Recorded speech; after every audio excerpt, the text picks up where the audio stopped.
In our previous lecture, we talked about genetics. And in that, we were pretty much focused on what determines an individual's traits and how do individuals pass on their traits to their offspring. Here, we are going to continue those ideas and expand them to think about population genetics, as well as evolution.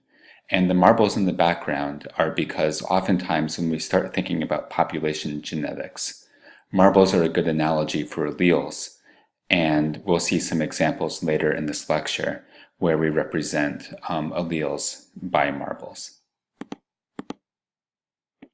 Today, we'll start by talking about what we mean by population genetics, and we'll say it relates to how genetic variability is dispersed within and between populations. We will then talk about why genetic variation in populations and between them is important. We'll look at about 3 different examples. We will then move on and talk about what can cause the frequency of alleles or alleles in populations to change over time. And we'll look at the role of genetic drift, which refers to random processes, mutation, which is changes in the DNA that leads to new alleles, and selection, which can be either artificial or natural, and this can be a change in alleles due to conditions in the environment. For population genetics, let's start by reminding ourselves of what genetics is. Genetics is the study of genes, genetic variation, and heredity. So that's a pretty broad category. Population genetics falls within it, and it is specifically the study of genetic variation within and among populations. We'll look at both. So let's look at variation within populations here with a quick example. First, we'll define a population. A population can be defined as a group of interbreeding individuals, or at least potentially interbreeding individuals. So for example, we might have a group of plants on an island, and they all can interbreed with each other, or at least there's the potential for it. So that would be one population. There might be another island that has the same species of plant, but if it's far enough away that pollinators and seeds cannot move from one to the other, then those would be 2 separate populations. We'll define a gene pool as the set of all genes in a population. And for genes where there's no variation, this isn't terribly interesting. It would mean that all individuals have the same alleles for those genes. But for many other genes, there will be variation. And these are the examples that we focused on last time in talking about genetics. So there could be 2 or there could be more than 2 alleles present for a given gene in a given population. An example of this is shown with the pictures of flower color polymorphism. So up here are 2 flower morphs of a species of blue-eyed grass or Ciceranchium. And you can see one of them has a purple coloration to the petals and one of them has a white coloration. We know that this difference is caused by genes, and we can do studies where we look at the heritability of this by making crosses to demonstrate that. And so then this would be an example of a genetically based flower color variation. We then could look at how frequent are these genes in the population, how are they distributed within individuals and among individuals, and how does this vary between populations. Those would all be population genetic questions. So there are 3 different levels that genetic diversity can occur within and among populations. The first level is actually within individuals. So we talked last time about the fact that individuals can be homozygous or heterozygous. Of course, the homozygotes have only one allele, they have 2 copies of it. But heterozygotes actually have 2 different alleles for a given gene in their own bodies. For example, with flower color, a plant could be heterozygous with 1 red allele and 1 white allele represented by the little r, and in which case, if the big R is dominant, this might have red flowers, but it could still pass on both alleles. So that's one level where genetic diversity can occur. It can also occur between individuals. So using the flower color example, we might have individuals that are homozygous for the red allele, homozygous for the white allele, or heterozygous in the population. We could also, if we think about human populations and blood types, we can sometimes have more than two alleles for the same gene in a population. Each individual can only have two alleles because individuals are diploids, but because we have multiple individuals, we could have three or more alleles. With blood types, for example, we could have individuals who have two copies of the A allele, so they are AA.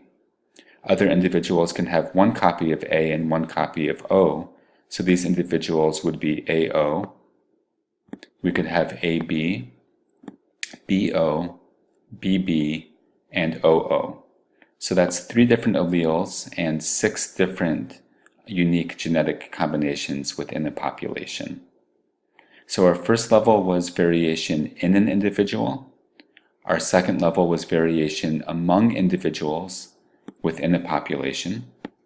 Our third level only comes into play when we start thinking about multiple populations. And this is that there can be different alleles or different frequency of alleles between populations. In humans, for example, there could be some populations that have a lot of the A blood types and not much of the B, and there could be other populations where B is really frequent and A is pretty rare. That would be variation between populations. One more concrete example applied to plants. We can have genes that control when a plant flowers based on day length. And in really northerly areas where it doesn't get warm until very late in the spring, we might have alleles that don't let the plants bloom until day length is quite long. While in more southerly areas closer to the equator, where it gets warm faster, then alleles that allow flowering earlier in the year might become more frequent. So that's another example of variation between populations. So again, there were three levels here of genetic diversity within and between populations. Let's move on and talk about why do we care about genetic diversity in plant populations. Well, it's important for a few reasons. First, diversity allows populations to survive environmental challenges. Environments change over time, and they can change from area to area. And so the same traits are not always the best trait. That means that if there is variation within a population, it is more likely that at least some individuals will be well suited to whatever environmental conditions they will find themselves in. For example, there could be variation in temperature or variation in rainfall, and so it might be that some plants are adapted to warmer temperatures, and if temperatures warm over time, the alleles in those plants will be the ones that get passed down predominantly, while if temperatures were to cool over many years, then the plants with the alleles that favored colder temperatures would do better over time. And similar things could be true for alleles that favor plants that do well under dry conditions compared to plants that do well under wet conditions if rainfall were to vary. Now, we also can have environmental variation due to other living things in the environment, like diseases or like insect pests. And so some plants might be genetically resistant to some insect types or some types of disease, while other plants might be less resistant. And if this variation occurs, then if a pest moves into an area and the resistant genes are present, then at least some members of that population are likely to fare well. If that resistant gene is absent in all of the individuals, then that disease would have far more drastic effects on the population. We'll look at an example here of how having variation for a disease resistance gene can be important. The example we'll look at is American chestnut. This was formerly a dominant tree throughout eastern North America. And in the early 1900s, a fungal blight was accidentally introduced from Asia. Now, it turns out that among American trees, there was not any diversity, or at least not significant diversity, to this fungal blight. This meant that as the blight spread throughout eastern North America, all of the adult trees, or nearly all of them, died back to the ground. Now, for many of them, the roots themselves did not die, but the trunks died, and when the roots resprouted, they were never able to get large enough that they were able to make seeds. So functionally, chestnuts had stopped reproducing and were nearing extinction. However, we knew that Asian trees were resistant to this blight. What that means is that if there was a way to introduce genes from the Asian trees into the American trees, then we could create populations that had some of those resistance genes present. And if those trees were able to make seeds, then we would be able to reestablish populations where there were genes for resistance. So because the Asian species and North American species are close relatives, we were able to breed them together and get hybrids between the two. Then we were able to breed those hybrids and eventually recreate trees that had most of the traits of the American chestnut, but had the resistance genes from the Asian chestnut. So basically, through an artificial breeding program, we were able to create populations where the resistance gene was present, so the population would be able to survive despite the disease being here. American chestnut is an important tree for human uses because it's used for timber. It's also, or rather, plant genetic diversity is also important for humans in a variety of other cases. One case is in food crop disease resistance, and we'll talk about potato blight in just a minute. Additionally, we can be interested in plant genetic diversity because we can use it to find aesthetically pleasing traits, for example, in our flower or garden plants. We can also use it to help breed new crop varieties. And we'll think about this in relationship to potato blight. So potato blight is caused by a water mold.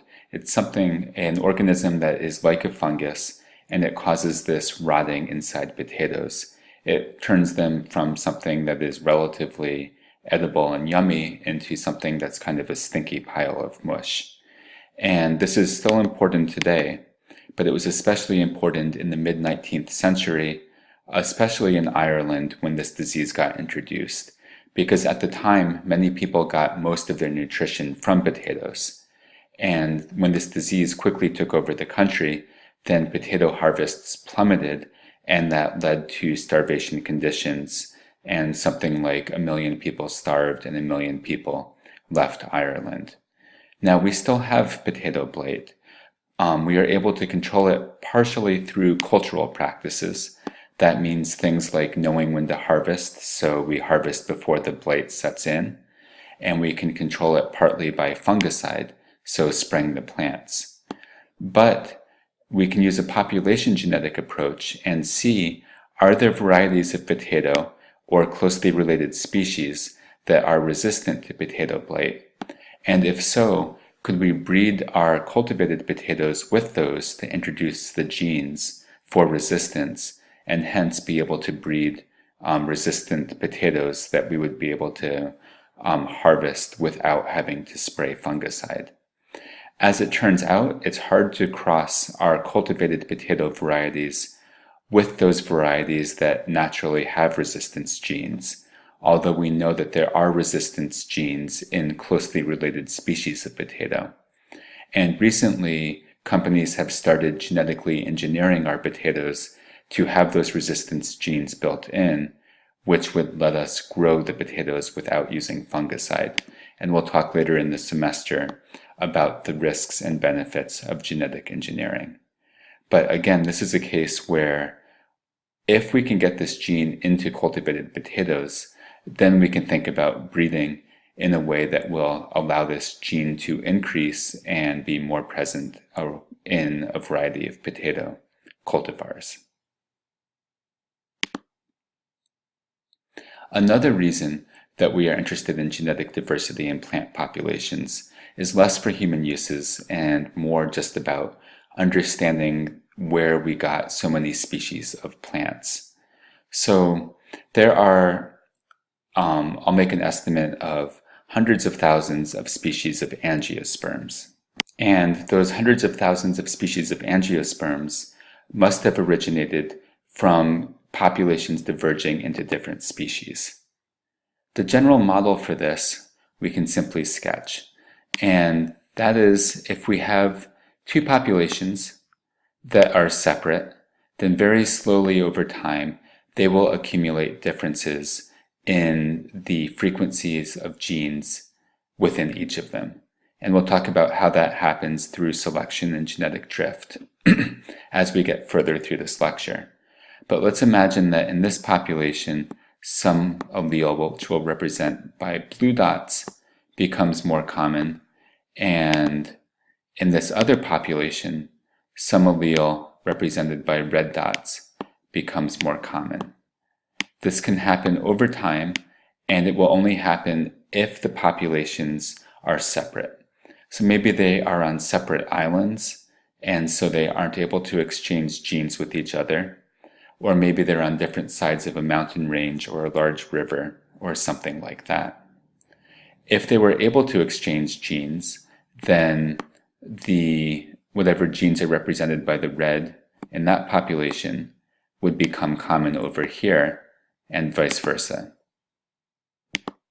If that happened, then we would never get substantial differences between these populations, and over time they would remain the same species. However, if this barrier prevents that movement between the populations, then as the populations get more and more separate, eventually they will get different enough that they will either have genetic incompatibilities or they will become reproductively isolated because they will, for example, rely on different pollinators. And if that happens, then eventually these two different populations will become two completely different species. We can see this sort of thing play out, especially on archipelagos, so things like the Hawaiian Islands, and we can look at the plant diversity that occurs there. So one thing that we see are the Hawaiian silver swords, which are pictured, two of them down here, but there's about 50 different species. And we can work out that in fact, all of these silver swords are derived from one ancestral population on one of the islands. And over time, just drawing a few of the islands in the archipelago, over time seeds would disperse to the next island, and then over tens of thousands of years, the population on the new island would become different than the first island, and they would become separate species. And then maybe the same thing would happen again, and again after tens of thousands of years, we might have divergence of another species, and eventually this process could happen in the other direction. But now these are separate species, so even if they're on the same island, they would be unable to interbreed, and it could happen back this way again. And so given enough time, we could go from one initial species up to 50 or so species of silver swords now, based on populations being separate and accumulating different genetic diversity over time. What we are going to talk about next is how populations accumulate diversity over time. This process is referred to as genetic drift. And genetic drift refers specifically to when the frequency of genes fluctuate in populations due to random chance.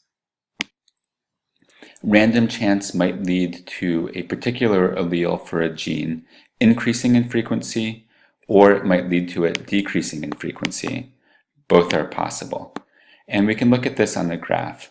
This is a simulation, so it's a computer program that represents what happens over time if, just because of random changes in a medium-sized population, so about 200 individuals, some individuals happen to have higher reproductive success, and other individuals that have other alleles just happen to have lower reproductive success.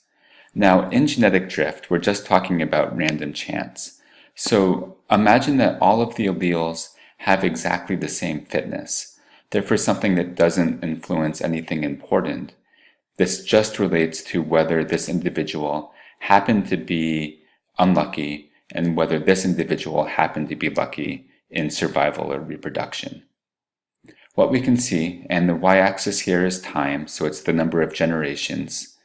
The y-axis is the frequency of the gene, starting at about 45% in the population. Each line represents a different simulation, so the computer program was just run a different time.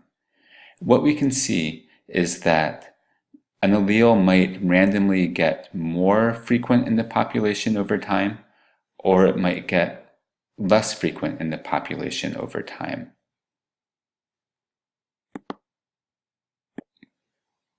And in other cases, the frequency sort of bounces around but stays about the same as where it started. So this is a non-selective change in alleles in the population, or at least allele frequencies. What we'll see if we look at a much smaller population, so the last one showed what happened with 200 individuals. This graph shows what happens if there's only 20 individuals. In a small population, we'll see the effects of random fluctuations, or genetic drift, become even stronger. And so again, we have an allele that starts at about 45% in the population, and we just watch and see what happens to it over time. Well, in some cases, it stays about the same, like this aqua line here. But in most cases, just by random chance, it's going to increase in the population until eventually it becomes fixed. When it becomes fixed, that means 100% of individuals have this allele. There's no more genetic variation. But if there's no more genetic variation, then it can never go away after this point. Or the other possibility is that this particular allele, just by random chance, becomes more and more rare. But then eventually, in many cases, it goes extinct. It leaves the population.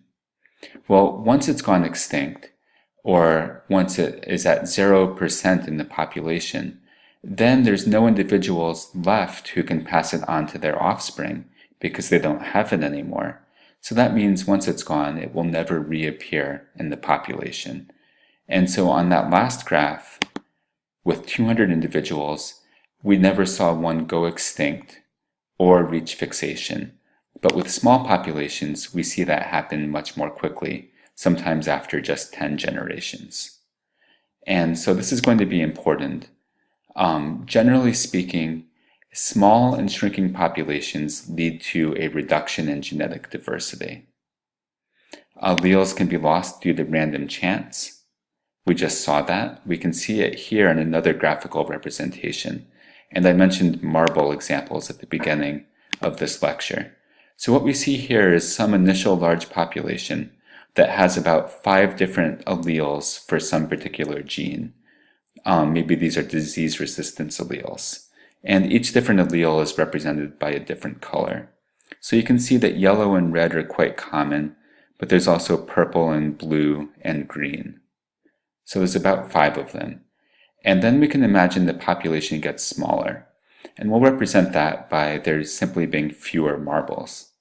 Well, just by chance, you can see we still have, I think, all 5 colors in this circle that we had over here, but now they're at different frequencies. For example, the yellow one is quite rare here, and the blue one, even though it was rare initially, has become more common.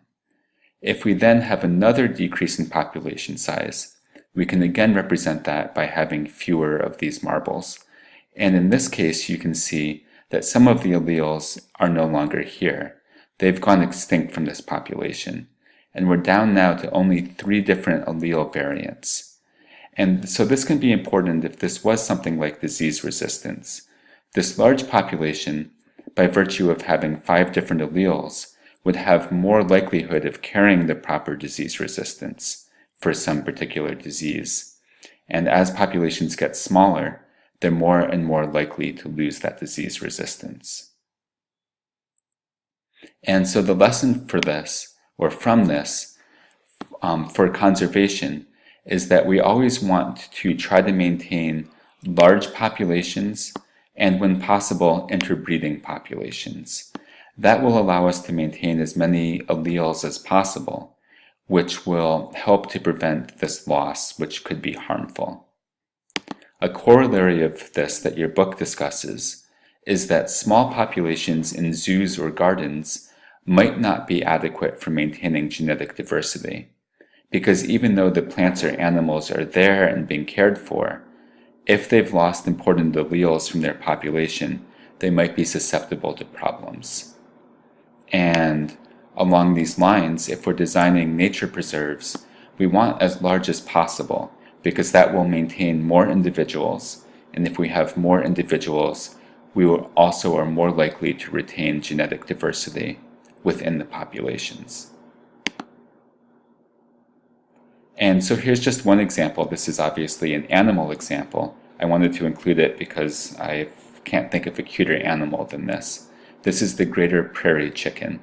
And this is a endangered bird that occurs in, I think, Midwest North American prairies. And populations got very small, I think down into 50 or so individuals. As a result of this, a lot of genetic diversity was lost. This lost genetic diversity then means there's a lower probability that at least some individuals in the population will be well adapted for environmental challenges. This creates a double whammy scenario for rare animals, or rare plants by extension. First, the very fact that they're rare means that they're at risk for extinction because there's simply fewer individuals around. But second, because they're rare, they've lost genetic diversity, and that likely makes them less fit and less able to make offspring, and so it's harder for them to recover from their rarity. We've looked at what happens in medium populations and small populations.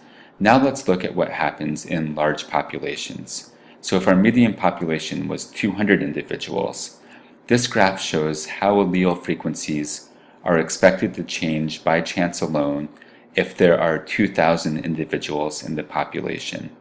And this is again shown over 50 generations. Again, we start at about the allele being present in about 45% of the population. The important thing to see here is that there's not very much fluctuation. These lines are pretty much staying close to where they started, around 45%. So the lesson of this is that genetic drift, random fluctuations, are important in small and to some extent medium populations, but in large populations we do not get quick change in allele frequencies due to chance. Instead, something else needs to drive it. We've been talking about how genetic variation changes over time, but we've assumed that that genetic variation existed. We haven't talked about how it comes to be. So we should spend a minute and do that. Genetic variation always originates from mutations. And mutations are simply mistakes that occur during DNA replication or during the process of DNA division, either mitosis or meiosis. And these mistakes can lead to new segments of DNA. One kind of mistake can simply be a change in the DNA sequence.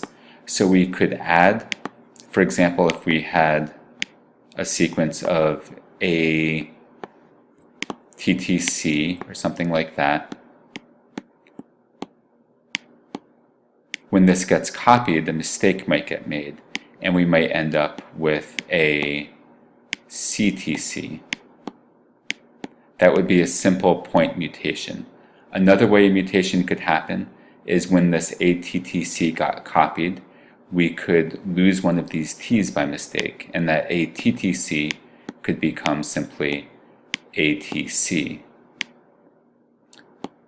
We also could get an addition. Maybe a G gets added in the middle, and we end up with ATGTC. In all of these cases, now that we've changed the DNA sequence, we are going to change the amino acids that get added to the protein, because as we talked about earlier, sets of DNA are read together to determine which particular amino acid is added. And so even though these changes are fairly small, they could have really large effects on DNA, on protein sequences. And if, depending on whether those effects are good or bad, they would either be favored by selection and tend to increase in the population, or they would tend to be harmful to the individual and make the individual less successful, and hence they would be selected against in the population. So this is one kind of mutation here. These were changes in DNA sequences. Another possibility is that on our chromosomes, we can get duplication or moving around of entire genes. So if this is what a chromosome looks like, and if we're talking about a diploid, we can have homologs. So two of the same chromosomes, one from the mother, one from the father. We can sometimes get DNA mutations where an entire section of the chromosome, maybe the end of it here, gets copied and reattached, maybe to itself or maybe to some other chromosome. But I'll just draw it here for simplicity. So we used to have only one copy of each of these genes, but now we have two copies of them. And then this change could get eventually passed down to offspring, and all of the offspring would have this longer copy of the chromosome. This mutation is a way of doubling the number of genes. Once we've done that, then over time, mutations can accumulate in the old genes or the new ones, and they can start to diverge and have separate functions. And so having extra copies of genes is a way that we can start the process of having new genes form. And as new genes form, then we can start to get new functions. Now, it is true that mutations add genetic variation. However, the vast majority of mutations are harmful and are selected against, so they tend to go away from the population. It's very few mutations that are actually beneficial and will tend to increase in frequency in the population over time. And so if we looked at a graph like we were just looking at for the random fluctuations, if we look at most mutations, okay, those are our x and y axis, and here we've got time, just like before, number of generations. And here we have the frequency, and it's just easier to make a percent sign. Most mutations, if they are harmful, are going to pop up at some point, but they're never going to get very common. They'll only reach a small percentage, and then they will slowly go away. And it's only very occasionally that we get mutations that are actually beneficial. When a beneficial mutation is introduced, then it is expected to slowly increase over time, and if it's extremely beneficial, eventually it would get up towards 100% or all individuals in the population having it, and it would eventually level off there.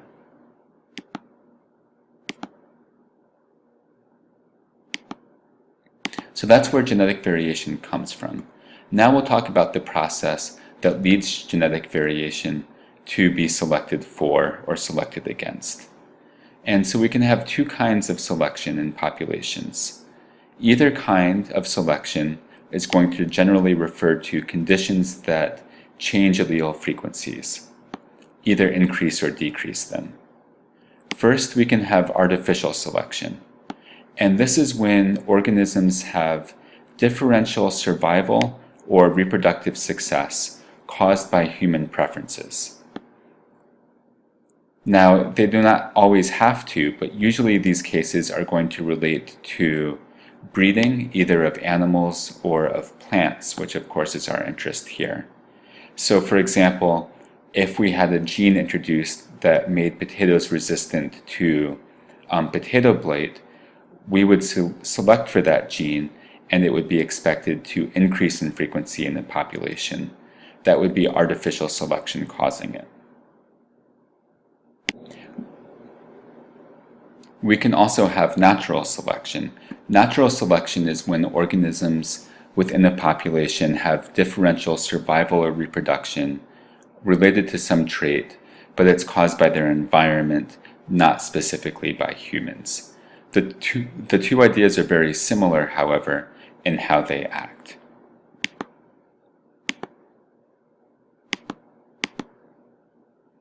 And so let's just look at a quick example with coleus, because I know this is a plant you are all familiar with. Coleus is a plant that is actually native to Australasia, so to islands, I think, let's say Malaysia, and also Australia itself. And this is what natural coleus looks like in this first picture. You can see it's a fairly nondescript looking plant with sort of green leaves, same shape as we're used to, but not the interesting colorations. What we can see from coleus is the effects of artificial selection. So over time, we have found individual coleus plants with variation in their leaf coloration patterns and sometimes their shapes. Because we find those different color patterns and shapes interesting, we have favored those. We've preferentially saved seeds from those individuals.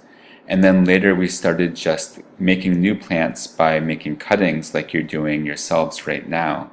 And we've used those cuttings or those seeds to further propagate the plants whose leaves are most interesting.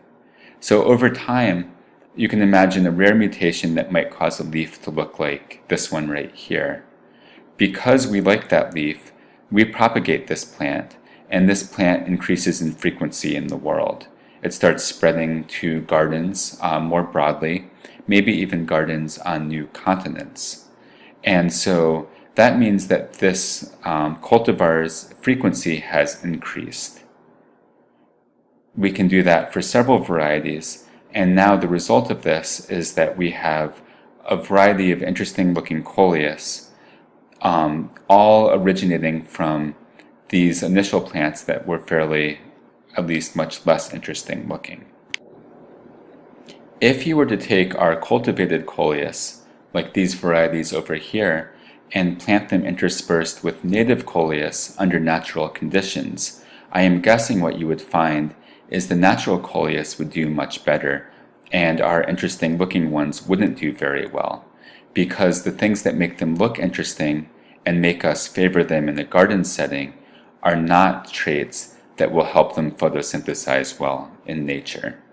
So in this situation, artificial selection is probably working in an opposite direction from natural selection, but because it's so strong, we continue to maintain these traits. So artificial selection has affected all agricultural plants and most, if not all, horticultural plants, so plants that we use in the garden.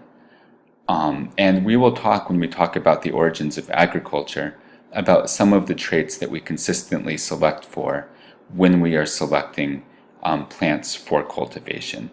So we'll leave that idea now and come back to it later. We now are going to switch to natural selection. And natural selection occurs when a few conditions are met that we'll talk about in a moment. This is going to be selection that affects the gene frequencies of both natural and domesticated species. So everything is affected by natural selection, whether we are cultivating it or not. For natural selection to occur, there are three requirements. First, there has to be some variation in traits in the population. This could be leaf size or leaf coloration, or flower size or flower color, or something about the roots. It could be almost anything. The second thing is that this variation has to be heritable. It has to have a genetic basis.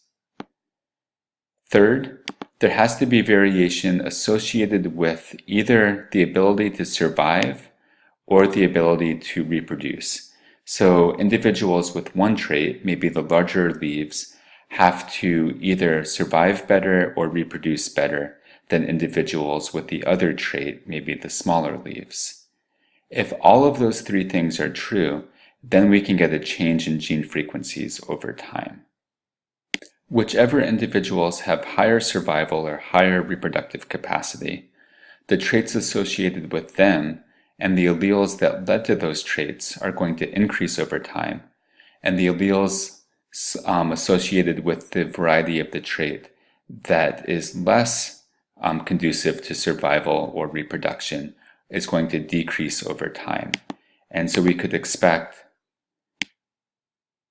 let's imagine that in some environment there's a gene for frost tolerance. And so we can look at what happens over time. I'll just write T for time, and this is the relative frequency. Now let's imagine an environment where it's getting colder, and so frosts are happening more and more. We could imagine then that if the gene for frost tolerance, even if it started at a relatively low level, then if we consistently were having frosts, then plants without this gene would survive less well than plants with this gene, and over generations, this gene would tend to increase towards fixation. While that was happening, the gene associated with not having frost tolerance would have to concurrently decrease until it either got rare or maybe even disappeared from the population altogether.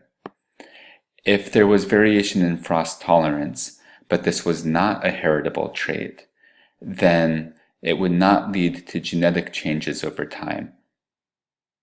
And obviously, if there was no variation in frost tolerance, then either the plants would all do well or they would all do badly, but it wouldn't lead to some doing better than the others. So all three of these conditions have to be true for gene frequencies to change over time. And this change in gene frequencies is all we mean by natural selection, nothing more than that. So let's look at an example of natural selection. And this is an example you're probably familiar with.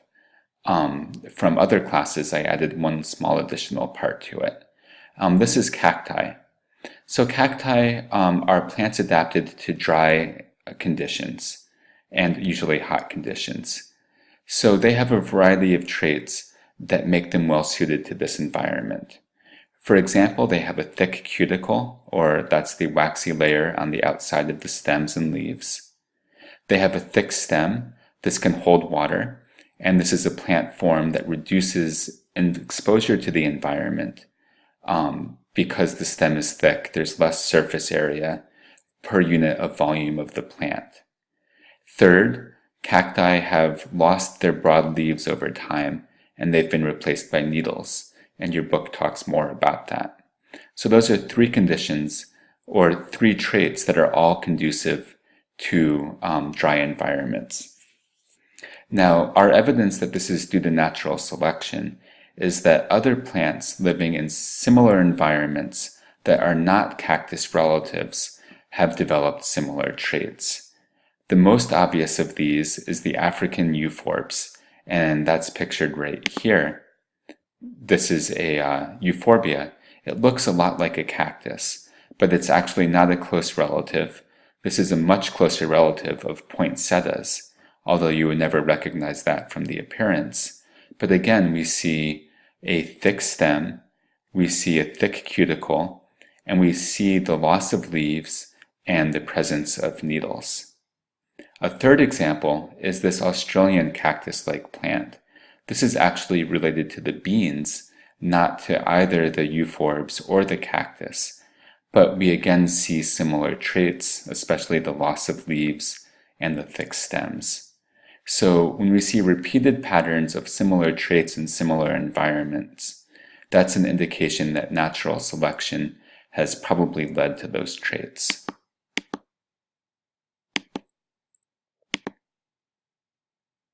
And our last example of natural selection is going to be flower size in Polemonium or the sky pilot. This is a plant that grows in the western United States at a variety of elevations. Importantly, at the lower elevations there are bumblebees present, but at higher elevations bumblebees are absent. Now bumblebees, because they're big, they tend to prefer to pollinate flowers that are relatively wider in their openings. And other flowers do better, well, in areas without bumblebees, then these are going to be pollinated by flies, and flies don't need this large opening. So what we see is that in areas where bumblebees occur, we tend to find flowers with wider openings.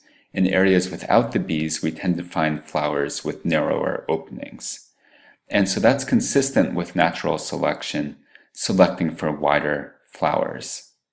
We can also experimentally demonstrate this by taking a mix of flowers of both types and then planting them in a garden somewhere where bumblebees occur.